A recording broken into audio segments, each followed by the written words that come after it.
কত অধ্যায় থেকে পড়াটা শিখব? ষষ্ঠ অধ্যায়ের নাম কি? অভ্যাসযোগ।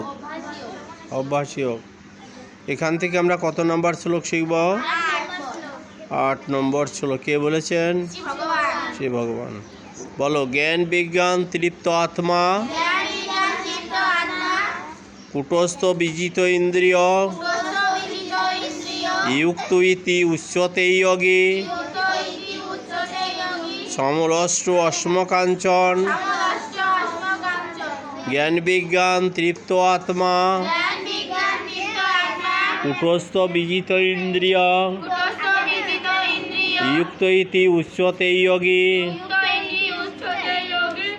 समलष्ट्र अश्मकांचन। আমরা অনুষ্ঠব ছন্দে পাঠটি করব। জ্ঞান বিজ্ঞান তৃপ্ত আত্মা, কুটস্থ বিজিত ইন্দ্রিয়,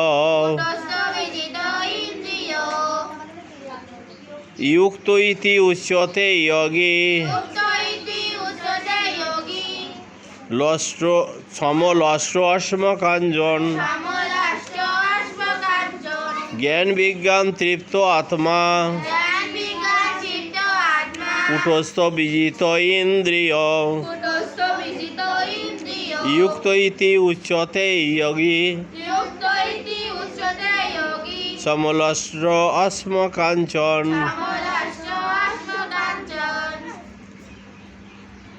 श्री भगवान बोलें, जे योगी शास्त्र ज्ञान तत्व अनुभूतिते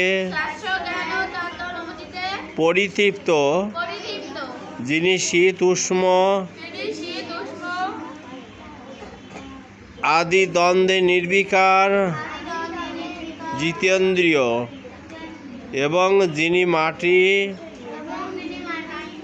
প্রস্তর ও সুবর্ণে সমদর্শী হয়ে থাকেন।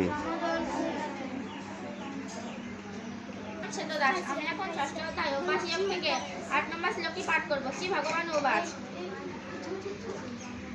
জ্ঞান বিজ্ঞান তৃপ্ত আত্মা, কুটস্থ বিজিত ইন্দ্রিয়, युक्त इति उच्यते योगी, समलष्ट्र अश्मकांचन। সমলস্ব। নমস্কার, আমার নাম রচনা দাস। আমি এখন ষষ্ঠ অধ্যায় থেকে 8 নম্বর শ্লোকটি পাঠ করব।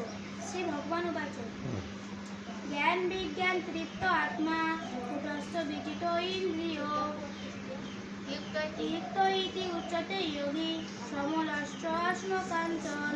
সরলার্থ কোন জ্ঞান তাই সমজ্ঞান করেন। আমার নাম রচনা দাস। আমি এখন ষষ্ঠ অধ্যায় থেকে 8 নম্বর শ্লোকটি পাঠ করব। জ্ঞান বিজ্ঞান তৃপ্ত আত্মা, কুটস্থ বিজিত ইন্দ্রিয়, युक्त इति उच्यते योगी, योगी, समलस्व